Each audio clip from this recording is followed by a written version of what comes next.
I'm not surprised at anything that Cassie is saying right now.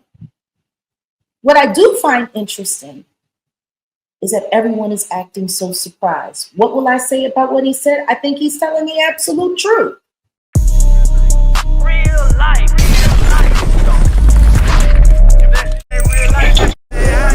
It ain't real life. Just say real life street stars. You know what time it is.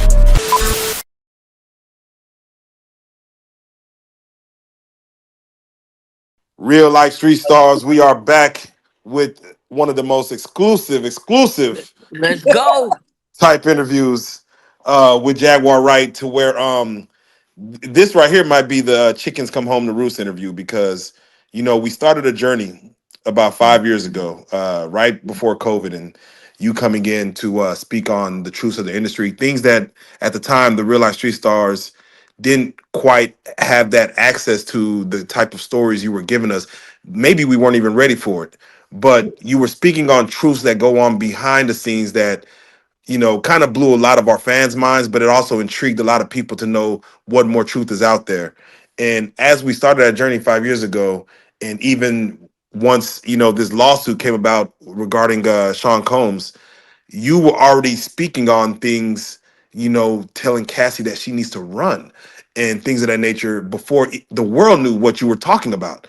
So obviously you had some knowledge of things going on that the world should be looking at. And here we are. The trial has started. We have you on, and first and foremost, we have to say thank you for taking time out to come on. So we have to always do like we always do, is first ask, how are your spirits? How are you feeling? How are things? So it's a weird space for me. I've been on this journey for 5 years. And sometimes I wonder. And then I stop. But then God will send me a message. And one of my drivers this week recognized me right away. He didn't know who he was going to be driving. They didn't tell him. And when he saw me, and it was wild because I was wearing the first cruelty-free t-shirt that is up here. And he said, I knew it was you from the blue couch. And he was just talking to me about his own personal journey. And he said to me that it was me that motivated him in his taking a stand for the truth, to reunite with his children. His children have been taken from him. And he said, if it wasn't for you, he said, I saw you every time I watched you on the blue couch. I knew I had to keep going, just like you. And we took a picture as he dropped me off, because it was his child's birthday, and she's a Taurus. He said, I tell my kids about you all the time. They always see me watching the couch. He said, I can't believe God put you in my car. It's humbling. That's how I feel, humbled. Definitely. Because the truth is, there are millions of people who have watched our interviews who have found strength, encouragement, and a value in truth. We did that here. So, yeah, I guess the best way to describe me right now is I'm humbled that God would trust me with this. And I'm surprised that I did the right thing, despite all odds. So here we are. Here we are. Jack, you currently, and again, if people are watching this trial closely, you are actually boots on the ground there in, ground zero. You're at that courthouse. You went there day one.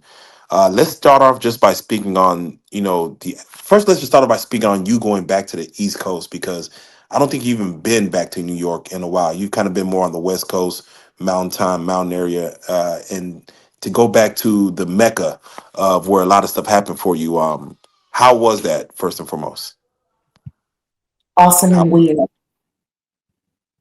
awesome and weird. When we pulled up in front of Daddy's house to film, I remember when that started, walking down Hudson, passing by the corner right there at the Holland Tunnel, where I used to drive up from Philly every week.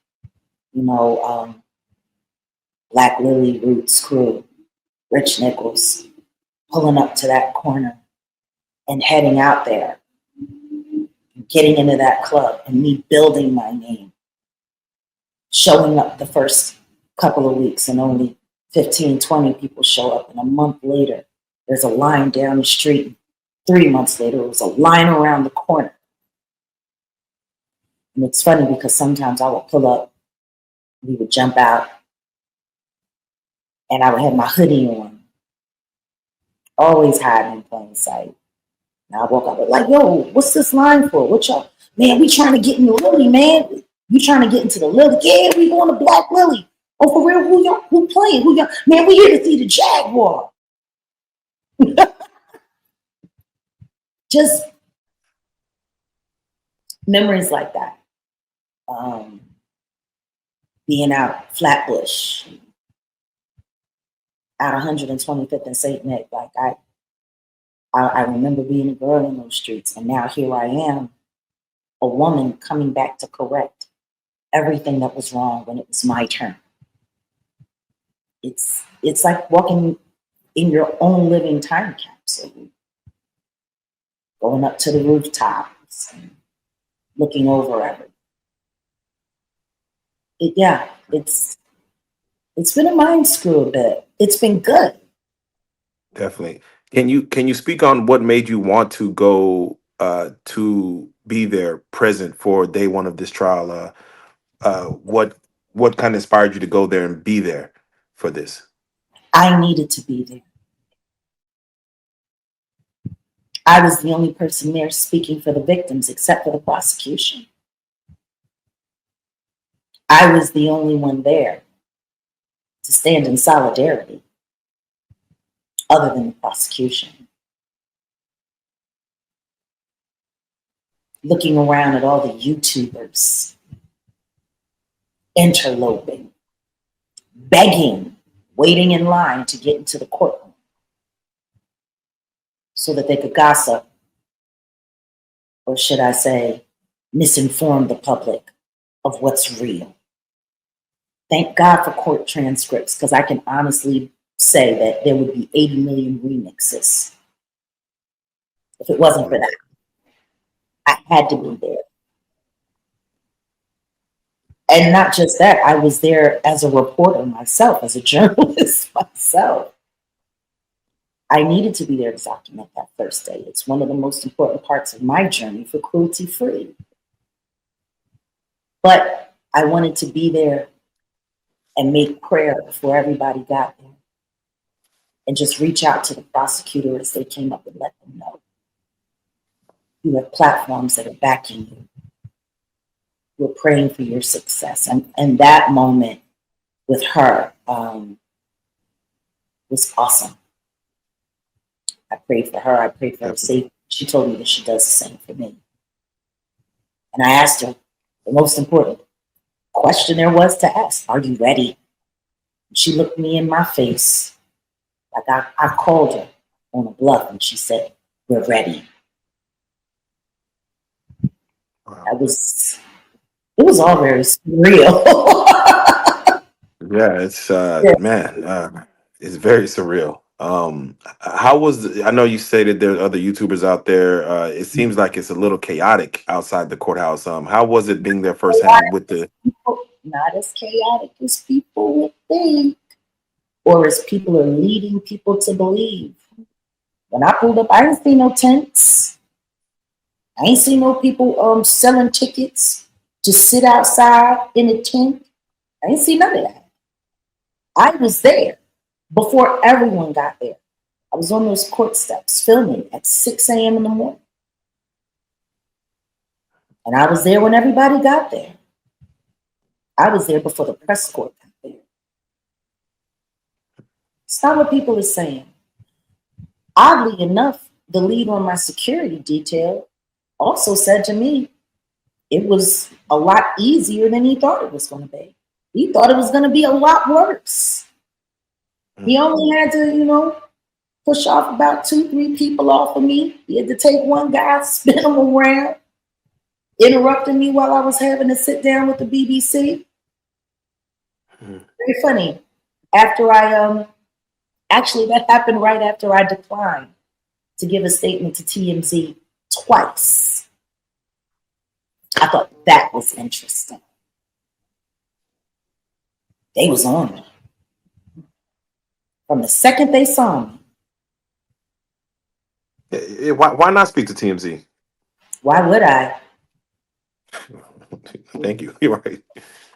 Why would I speak to people who allow lying platforms on YouTube, which copies over to Google to tell lies about me and Tony Busby and print it as if it were real when it came from a duplicitous YouTuber who should be in a mental hospital or in jail?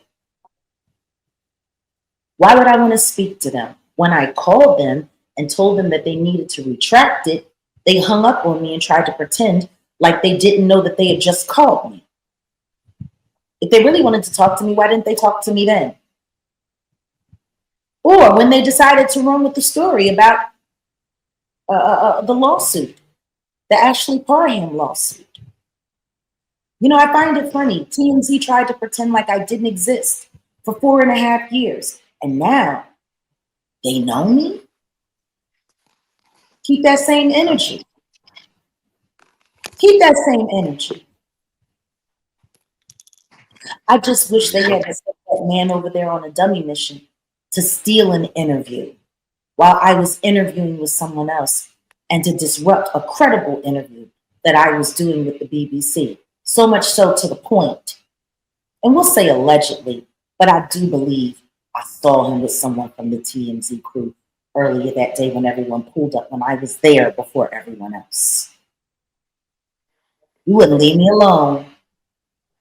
Every time I told TMZ no, he kept coming. So much so to the point where my security guard, 6'7" tall, and no joke, had to literally spin him and grab him. It's funny how people do that.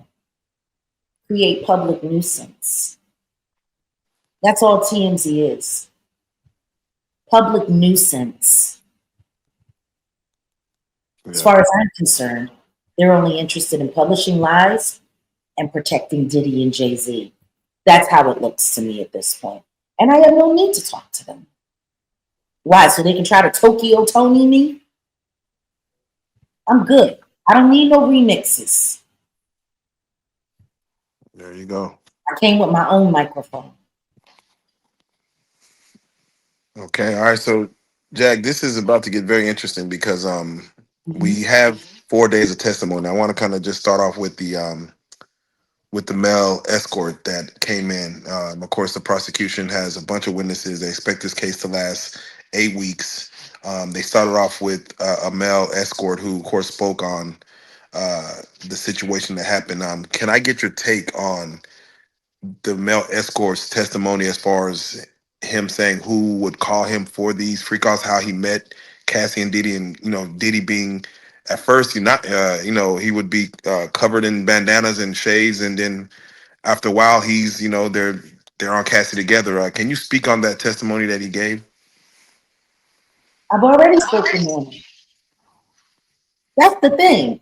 Anything that's about to be said in that courtroom, I've already spoke about at length here on this couch. Front door lock unlocked. Are they saying anything different than I've already said that they be doing? Yeah, you're right. You're on it. How many times have I said? This is wild. They wild. And everybody knew about it. I could have sworn to God I said that 1,000,000 times. Everyone knew. Everyone. So no, I'm not surprised at anything he had to say. I'm not surprised at anything that Cassie is saying right now. What I do find interesting is that everyone is acting so surprised. What will I say about what he said? I think he's telling the absolute truth. Like when the opening statements in the defendant's case start as, well, my client has drug addiction and he suffers from jealous primal rage. I mean, yeah, he did these things, but it really wasn't that bad. Everybody loved him and they wanted to be loved by him in the manner in which he likes loving people. What did I say about R. Kelly? Do y'all remember that? The first time we did the blue couch, after the chair, when it went from the light wall to the couch with a light on it. I'm just saying. Yeah. Love and pedophilia. Love and year. Love and year. Yeah. How is this any different? Is nobody realizing that a lot of the testimony that we're hearing against the diddler right now, very similar to the things that people were saying about R. Kelly? Yes. Why is nobody paying attention to that? Why does no one want to look at what's right there? All of this is disgusting. And I felt bad that his daughters had to run out of there. And I'm praying for Jesse and Delilah every day, because they had to go and sit there and listen to their dad who talked about honesty. You know, the prosecution did say that, no, you're going to hear some testimony that, of course, is supposed to be criminal activity, but the defense is saying, no, you're going to hear testimony that Diddy he's freaky and there are some domestic violence. He has admitted to that, but there's no criminal activity. Did they overshoot, you feel, for well, again, I know we're still working it, but do you feel they overshot for the accusations of racketeering when this should have been probably a state case regarding domestic violence? No. When you have employees that are being fingered for setting things up, keeping tabs on witnesses, or I'm sorry, keeping tabs on people, like Christina Coram was keeping tabs on Cassie, which she just testified to the other day. Kind of like how the baby Love with her mother. Yes, I forget her name, but the new. Kim Porter. She was spying on Kim Porter for Diddy. These aren't relationships. To sit there and say that this is a relationship while he was consistently betting men and women the entire time he was with her, that's not a relationship. It's a jump off with benefits at best. These aren't relationships. Meanwhile, he's doing all of these things with the girl Gina, Cassie. The only one that ain't tripping about it is Young Miami. And is it time to put Young Miami on a milk carton? Right. She was so vocal about how Diddy could make sure that a woman was down on her knees eating her cat. What kind of relationship is that? These aren't relationships. Yeah, right. And when you look at all of the money that is involved, it definitely just ain't for fun. People transporting illegal substances, dyeing food coloring. What part of the game is that? Why is everybody so afraid to look at the fact that what they're really trying to do is stop this RICO from kicking off? Right. Because see, that's the one thing we all really need to be talking about. Diddy's handled up on. But if they had done a better investigation in the R. Kelly case, They would have found ties to Diddy. They would have found ties to Mr. Carter. They would have found ties to Harvey Weinstein. They would have found ties to Jeffrey Epstein. They could have handled all of this years ago. But see, they chose the acceptable monster so that everyone else could keep playing. While everyone is sitting here looking at the trial, listening to all of these terrible things that I've been telling people have been happening for years. Why are we not looking at the people that are trying to get away? See, everybody's trying to stop this RICO from happening. And I'm telling y'all right now, this is the remix that's going to be a hit. RICO Suave for everybody, baby. That's why I'm there. Because I want to make sure don't nobody miss nothing. Jag, who do you think is all going to be in the RICO? Who do I think is going to be in it? Yeah. How about we say it like this? Since people like putting me in lawsuits fraudulently and everyone wants to sue me, let's be a little careful today. I'm going to tell you who I think should be in it. Sean Carter, Curtis Periwinkle Jackson. I'm about sick of him. Did you see that crap that he put up last night? No, what did he put up? Finger in the Jigga Man for helping Diddy boom boom Kid Cudi's car.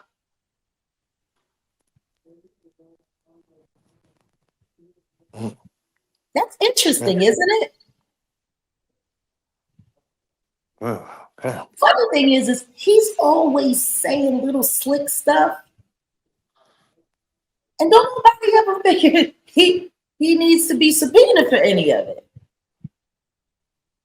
If we go back and we think about things that he said before Cassie filed the lawsuit, right before Cassie filed the lawsuit, he was talking about how Diddy used to send videos of Cassie getting partied on, getting freaked off on.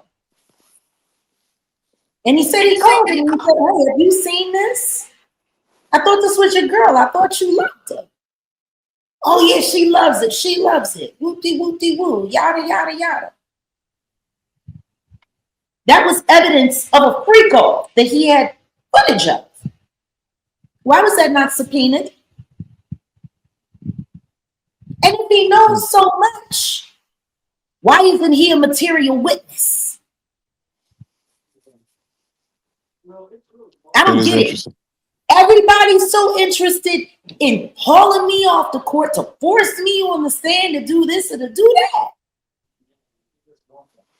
But this man is sitting over here, he's been dry snitching for almost 2 years straight.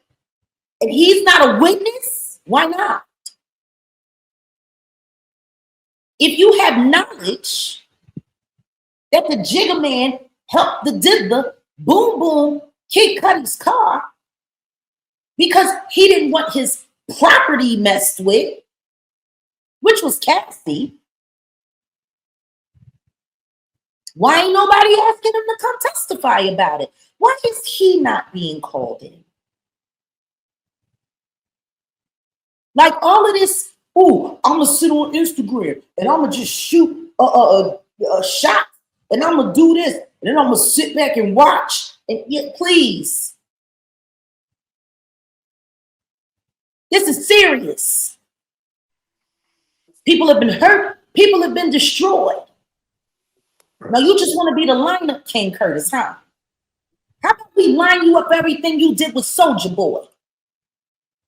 Who is now being used as a dog whistle against DDG? All of this is getting real suspicious. Real suspicious. Come on. Tory Lanez getting poked up.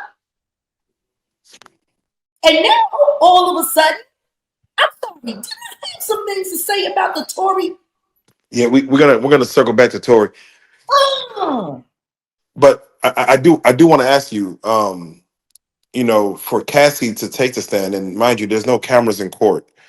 For Cassie going up there pregnant, almost due, for the optics of that, Uh, how do you feel? Just you personally, the optics of hearing about freak offs, hearing about these things that happened, years ago, and seeing her there because her husband is there too, and I believe he stormed off as well because she has children and now she's pregnant.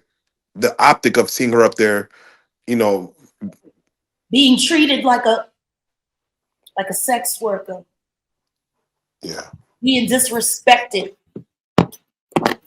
all of the things. God bless Alex Fine. God bless Mr. Fine. Nobody has really thought about what this must be like for him. The second that him and Cassie pulled up in New York, they already had YouTubers like ex-bad boy cheerleaders who still bragging about being loyal to the Diddy, calling her a whore, telling people not to care about her baby. He said Mary Magdalene was a whore, and he compared her like, and y'all better not be affected by that baby bump. Whores have babies too. Who says that? wow, Talking about he knows where her family is from because he's from New London, Connecticut. And everyone wants to keep barreling down on Ryan Leslie. It's funny. I talked about the whole Ryan Leslie connection. Ryan loved Cassie, bragged about her. Cassie just testified. She has tattoos on her body from Ryan Leslie. But nobody ever talks about how that relationship ended and how her relationship with Diddy began. Ryan was blowing up. And after him and Cassie separated,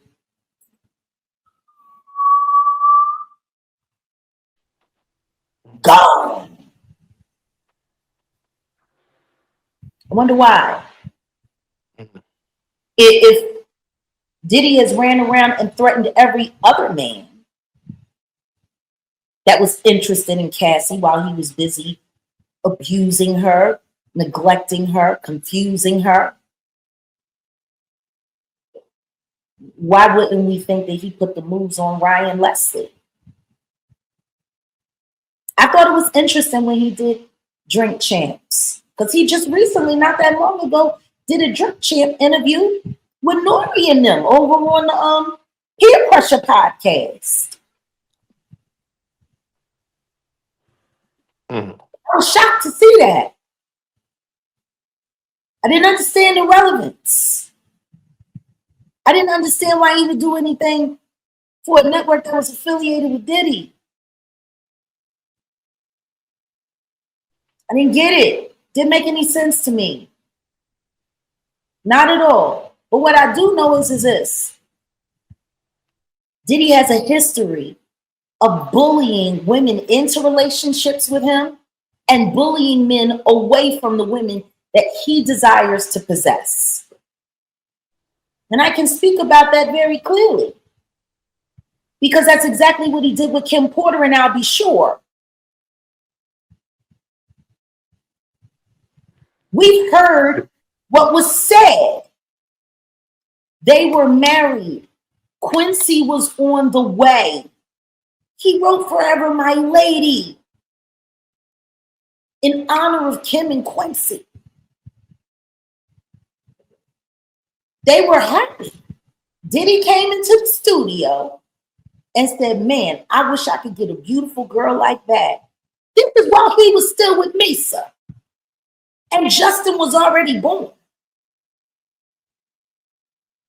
And Diddy said, but you have a beautiful woman and a beautiful family. Apparently, Diddy wanted his. And we see how that turned out. Did you get a chance to watch Albie Shore's Good Morning America? I think it was Good Morning America, where he did an interview. I watched some of it. I couldn't watch. I'm trying my hardest not to watch anything other than what I'm focusing on. But I saw what I could. And I'm happy that he's getting a chance to speak. I'm happy.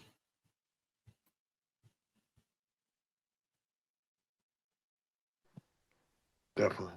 And I'm happy that he's there so that he can give accurate accounts from Kim. Because the truth is, if Kim Porter was still alive, she would be the star witness right now.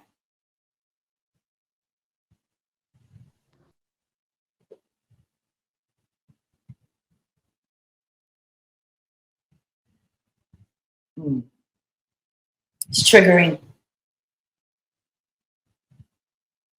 It seems like, speaking of Cassie, it seems like Diddy does have a hold over her, that she can't really speak on it the way, like, I guess being in a room with him, because she hasn't been in a room with him for almost a decade now. And to be there, it seemed like it's hard for her to really say what happened. That effect, they call it Stockholm syndrome. They call it a couple different things, to where she might feel like maybe this is how love is. Can you speak to that with young girls in the industry that comes into, She men of power? she was 19 when the introduction happened. He was fully entrenched in her life by her 21st birthday. She was plied with jobs, trips, fun.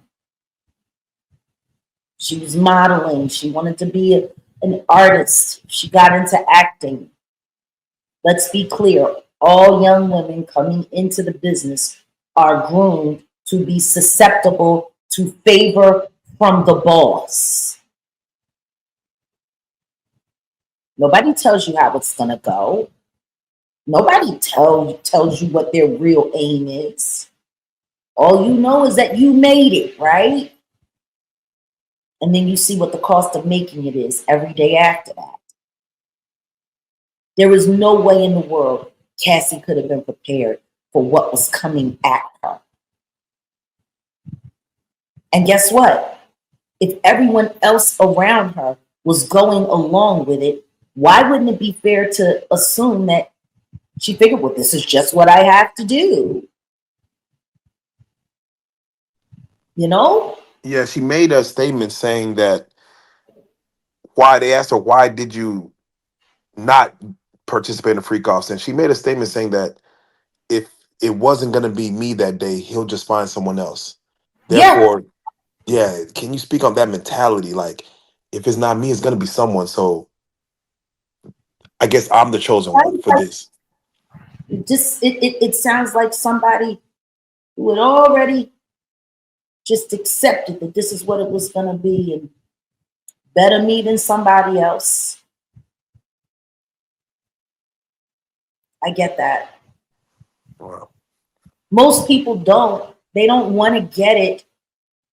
Do you want to know one of the things that I discovered while talking with people in the streets of New York? Because the truth is, the vibe around the courthouse, you walk 2 blocks, it's completely different.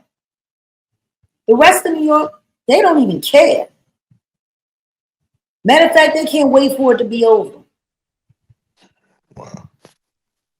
And it showed me how hard New York has become. Because the truth is, every time one of the bad guys is on the hook in New York, 9 times out of 10, they getting off. Like, these people are totally desensitized. I've heard so many people say, man, it's a lot of evidence, but you know they're going to probably just let them off. People really believe that. And guess what? For decades, they've had reason to believe it. The diddler has been diddling and doing all kinds of crazy stuff for decades. Yeah, they just gave him a key to the The city. city. They gave him a key to the city. Well, you see the mayor that did that, and you see where he's at right now. Ain't nobody talking about him either. Should we put him on a milk cart? They're trying to pack everything away really neat. But at the end of the day, anyone who could look at that young woman, and she's still a young woman, even though Cassie's a full-grown woman now, mother of 3, she's still that little hurt girl. That's what people see.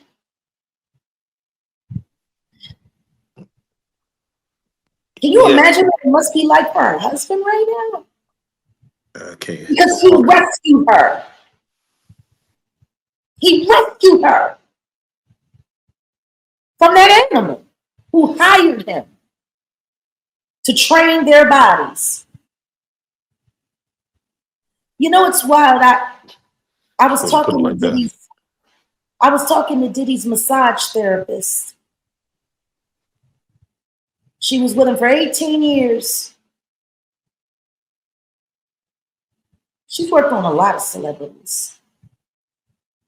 Her and I will be having a conversation soon. Because she said, listening to my commentary, it gave her a better understanding of all of the pain that she was relieving these bodies from. She didn't understand where it come from. That's how quarantined and tight they had it. They would go and do the damage, and then they would come to her for healing and wellness until she got too close. She worked with Justin Bieber too. You remember when Justin Bieber first started spiraling out, and then he was with Selena Gomez, and he started looking better and being better? He was working with this same therapist. And the second she got too close, they cut her off. She worked with Mariah Carey. Like, there's a lot of pain that's going on, and it's very well hidden. She never knew, because they know how to behave, when to behave. They know who to talk to, who not to talk to. They let this one in, they let that one in. If you get too close and you're too good a person, all of a sudden they send you to somebody else, or they cut off your work.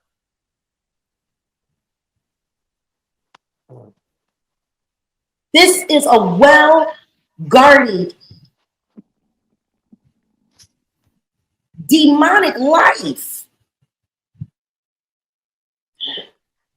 Yeah, no, Cassie spoke on one time in LA. Of course, they were at the Intercontinental, and Diddy heard that Suge Knight was somewhere. Uh, Left the freak off to mask up, get him all black, grab the guns, going to look for Suge Knight.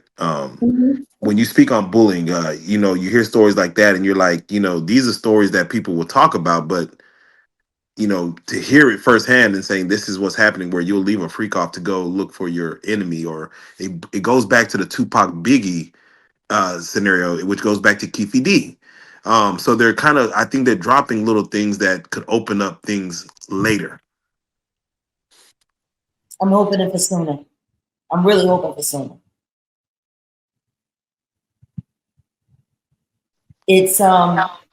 It's just wild to me. This all feels so surreal, because I'll never forget sitting here with you guys telling you all of these things that you're hearing about and how you testify. And people say, oh, she's making it up. That never happened. She's crazy. I don't know. What is it like for you guys to hear all of this testimony after everything that we've shared together in these past 5 years? It feels crazy. Without question. Wow. Question is, why does everybody still want me to be a liar? Because it seems like, from my contemporary era, I was probably one of the only artists that was brave enough to tell the truth.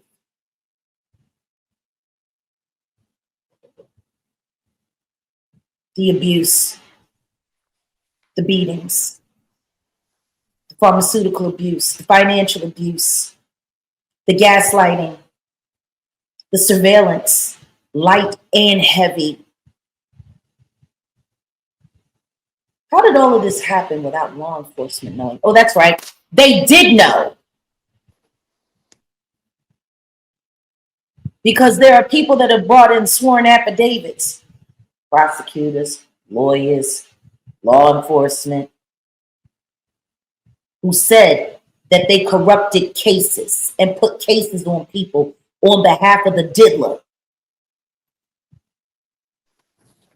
But they don't hear me though. Can we, real quick, Jack? I want to, as you brought up Tory Lanez a little earlier, let's segue real quick into Tory Lanez before we get back to this.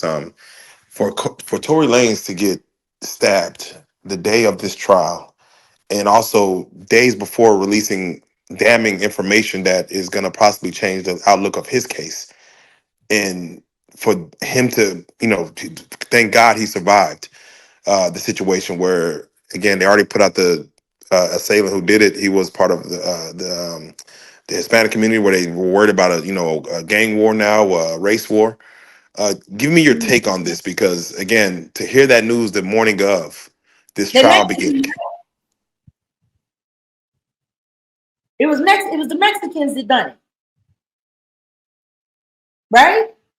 that's what they're saying. Yeah, yeah, It they wasn't put no it, Mexicans, it was a Mexican. It made Ghana. yeah. Cartel?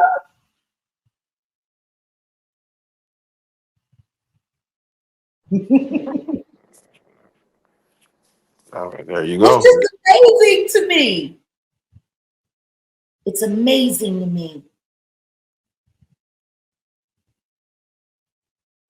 Sean Carter is trying to do whatever he has to do to tie up every loose end possible because he don't want to go sit with his friend. Interesting. Why is everybody not talking about the elephant, or should I say the camel in the room? No, not the camel. Tory Lane's father had said we need to be looking that way. He tried to tell us you I need to tried be to tell looking him that way. too. And instead, his lawyer that was supposed to be representing him, who failed beyond belief, ended up with a television series called Reasonable Doubt.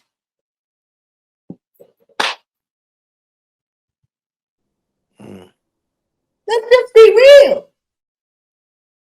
How many times have y'all heard me say he didn't do that? I made it very clear. I wasn't even fond of him. I was actually still a little pissed off about what he had done to August Alsina. Because that happened right before his situation happened. Yeah. Yeah. And I said if he was going to go to jail for something, he should have gone to jail for what he actually done. But they enjoy putting cases on people for things that they didn't do. It's a humiliation tactic. How many bad cases have been put on me to try to humiliate me, ruin my character?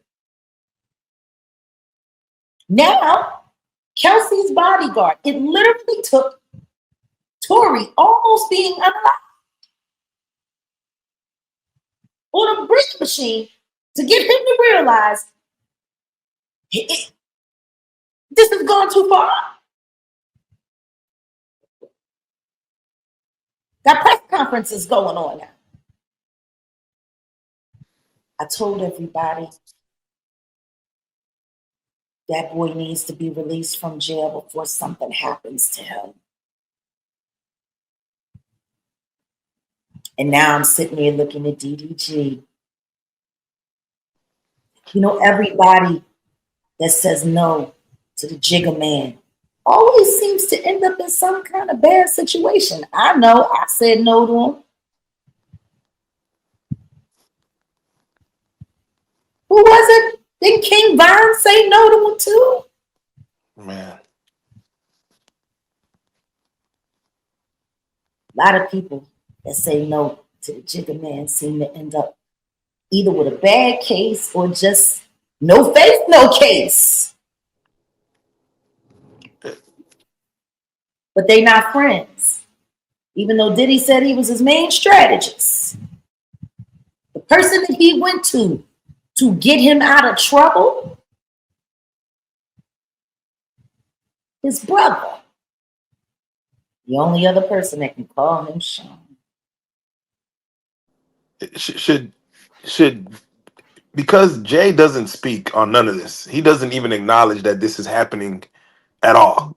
Yeah, that's two signs of mental illness. That's great delusion. Just like him and his wife in this Cowboy Carter foolishness. I sang it to her before. I should have sang it to her husband. Stand by your man. That's your man, ain't it? 100 grand. You and the diddler. You should be sitting there with him. Period. Rather than sitting around finding drunk attorneys, alleged drunk attorneys down Biscayne Bay with questionable offices in Little Havana to put me in lawsuits for things that I couldn't have possibly done because I was sitting in jail for the first case you had put on me that you used my first ex-husband to do. Isn't it interesting? The trap that he set for me then is my alibi now. People need to stop with these lawsuits. It's becoming embarrassing for them. And no, yeah, you mentioned DDG, and it's interesting, with the Haley Bailey and their connection with the Carters for this to fall on DDG, where he's like, it seems that if you're connected with the Carters from Megan Thee Stallion, from Halle Bailey, that oh no, we can go all the way back. We can go back a lot further than that. Why is Chris Brown in jail right now? Oh yeah, come on, in London? correct. I mean, well, he did hit somebody in the head with a bottle. I mean, Are we sure that actually happened? hey. Are we sure that he was left with no choice?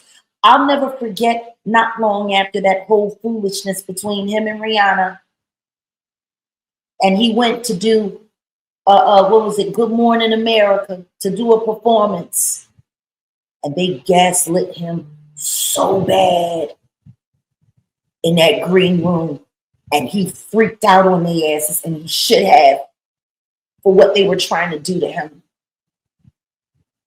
And then they made sure that was publicized. Then they just arrest him in Texas too. Last year, we talked about that, right? Yeah, that was a fight. That was an altercation on some gang activity, I guess. I don't know. There's a bunch of gang for a dancing man. Not a gang. For a man that sings and dances. Very questionable. Let's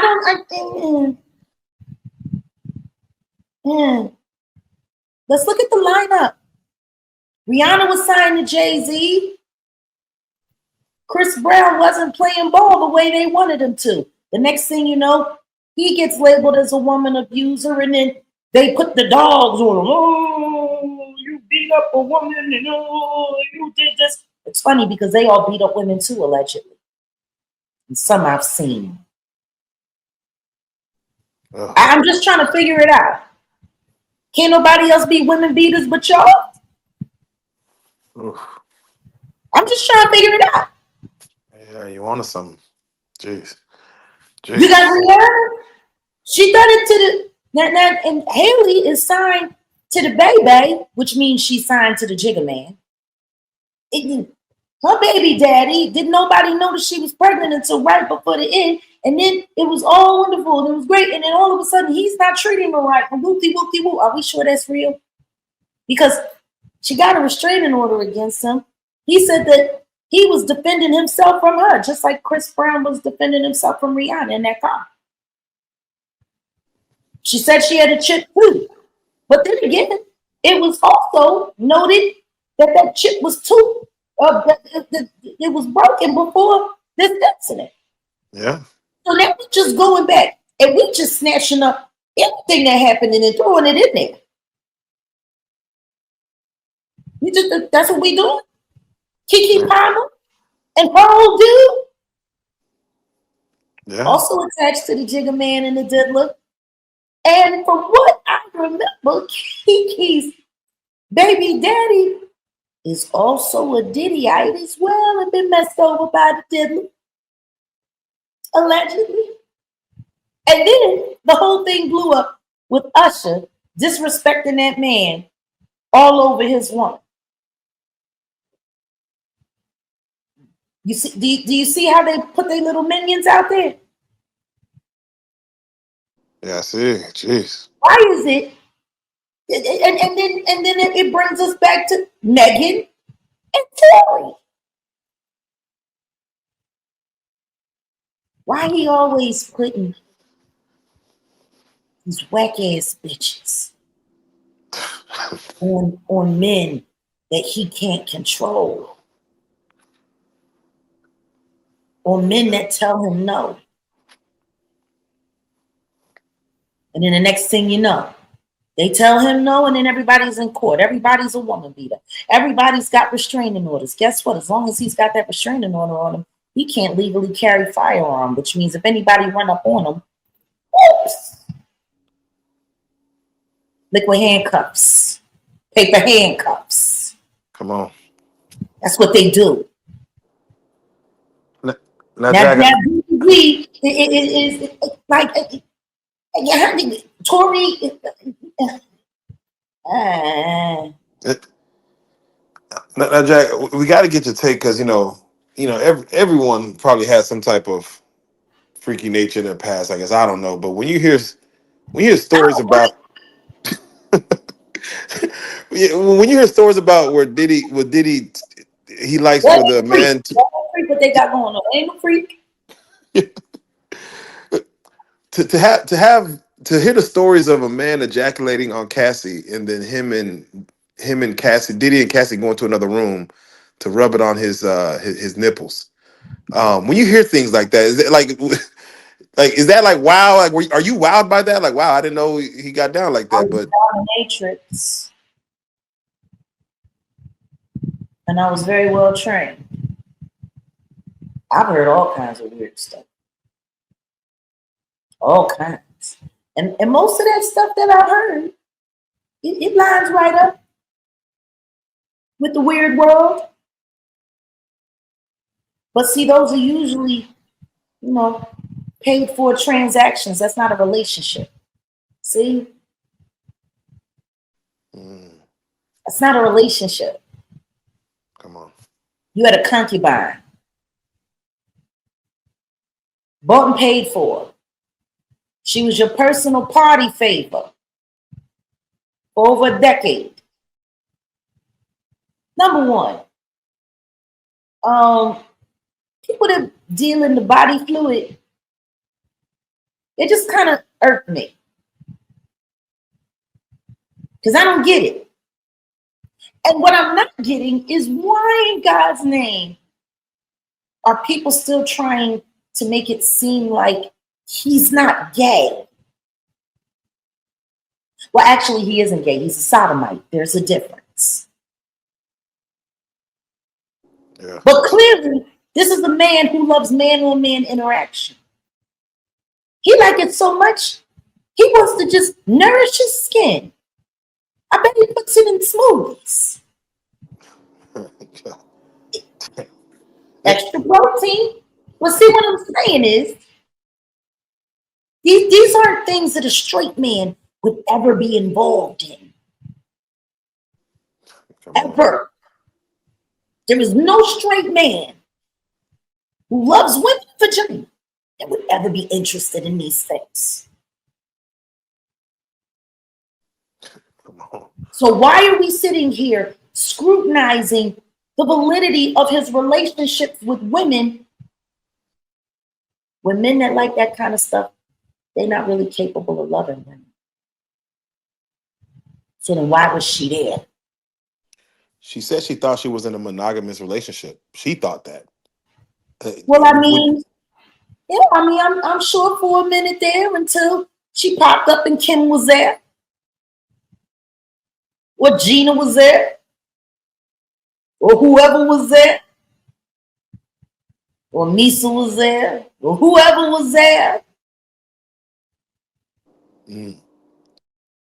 Just because a guy tells you you're the only one doesn't mean it's true. But you're more likely to believe it the younger you are because you're still stuck in that Disney fantasy. That's real. That's real. This is a kid. Let's remember, she was 19 years old, 20 years old, 21 years old. She came from Connecticut. She didn't come from Hell's Kitchen. She came from Connecticut. And even though Connecticut do got hood and it ain't New York. She was a deer in headlights. And she was constantly being distracted with little carrots and little bottles along the way. Oh, you'll be in a movie. You'll be a big star. And then all the women around her. Oh, girl, you know, this is what you got to do. This is what you got to do. This is, man, you better be happy that he's, look, you put up with this. I promise you, you're going to be able to write your own ticket. Whoop-de-whoop-de-whoop. You know, when they seized 1,000 bottles of baby oil, to hear how because I was like, you know, that's a lot of baby oil, but to hear like how much was used during these freak offs, again, are you surprised about the amount? Like she said, they would go through bottles, large quantities of bottles, 4 or 5 I was each wondering time. when they was going to bring out the, you know, the slip and slide. Right, might as well. Is that what it was? The slip and slide. No friction. Man, that is a kink. That is a kink. No, that ain't no kink. That's just straight nasty. You want to make sure that you can slide into anything. And considering what that girl said about the size of his manhood being like a jumbo Tootsie Roll. He'd probably get in somebody's ear or nose if he wanted to. He'd just slide on with everything. Where can I fit? Put me in, coach. This is crazy. Crazy. All of it. Crazy.